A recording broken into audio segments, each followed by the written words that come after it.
एका घराबाहेर 3 लहान गरीब मुलं बसली होती. त्यांना अतिशय भूक लागली होती. काही वेळाने त्या घरातून एक महिला बाहेर आली.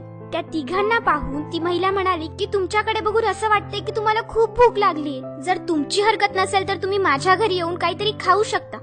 ती मुलं म्हणाली की हो, आम्हाला खरंच खूप भूक लागली आणि आम्ही येऊ शकतो.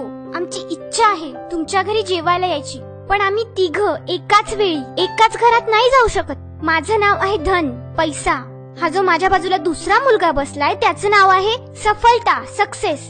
आणि हा जो तिसरा मुलगा आहे ना त्याचं नाव आहे प्रेम, लव. तर तुम्ही आमच्या तिघांमधून कोणाला तरी एकालाच तुमच्या घरी घेऊन जाऊ शकता. बाकीचे 2 जण बाहेरच राहतील. आता तुमची मर्जी आहे की तुम्हाला कोणाला घेऊन जायचंय ते. हे ऐकून ती महिला म्हणाली की मी माझ्या कुटुंबासोबत चर्चा करते आणि मग तुम्हाला सांगते.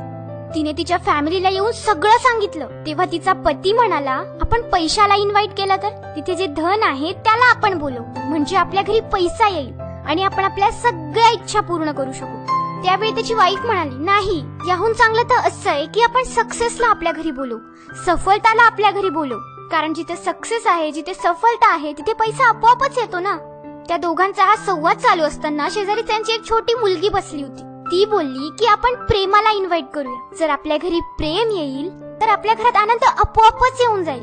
त्या मुलीचं म्हणणं त्या दोघांनाही पटलं. मग ती महिला बाहेर गेली आणि तिने सांगितलं की मी प्रेमाला इन्व्हाइट करायला आली, मी प्रेमाला घेऊन जायला आली. आणि जसंही प्रेम त्या महिलाच्या मागे मागे तिच्या घरात जायला लागलं तर सफलता आणि धनही त्याच्या मागे मागे जायला लागलं. त्यावेळी त्या महिलेने विचारलं की तुम्ही तर बोलले होते की तुम्ही तिघं एक साथ नाही येत आणि मी तर फक्त प्रेमाला बोलवलंय, मग ते कसं काय येत आहे?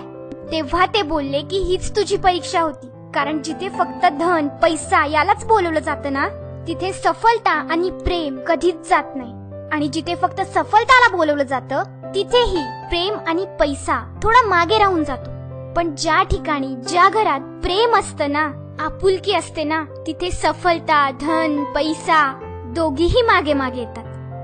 ही छोटीशी गोष्ट आपल्याला बरंच काही शिकवून जाते की आपण आजकाल पैशाच्या मागे तर लागलोय, सफलताच्या मागे तर लागलोय, पण या सगळ्यात ते प्रेम, ती आपुलकी खूप मागे राहून गेलीये. आणि जिथे प्रेमच नाहीये ना, तिथे कितीही पैसा असू द्या, कितीही सक्सेस असू द्या, या सगळ्याचा काहीच उपयोग नसतो. पण जिथे प्रेम असेल ना, तिथे ह्या दोघी गोष्टी आपोआपच येतात. म्हणून कधीही पैसा आणि सफलताच्या मागे इतकेही धावू नका की प्रेम मागे राहून जाईल. तुम्ही धनवान बना, तुम्ही सफल व्यक्ती बना, पण ते बनण्याच्या नादात तुमच्या प्रेमाला मागे सोडू नका.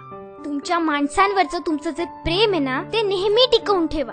आपण बऱ्याच फॅमिलीमध्ये बघतो, बऱ्याच जणांना बघतो की त्यांच्याकडे प्रचंड पैसा असतो, पण ना ते एकमेकांशी नीट बोलतात, ना एकमेकांशी नीट वागतात.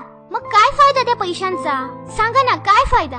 कशासाठी कमवतो आपण पैसा? आनंदासाठी. पण आपण पैसा कमवण्यात इतके गुंतून जातो की आपण विसरूनच जातो की आपला खरा आनंद काय. खरा आनंद तर आपल्या फॅमिली सोबत प्रेमाने राहण्यातच आहे. म्हणून कधीही सफलता आणि धनाच्या मागे इतकंही लागू नका की तुमचं प्रेम मागे राहून जाईल.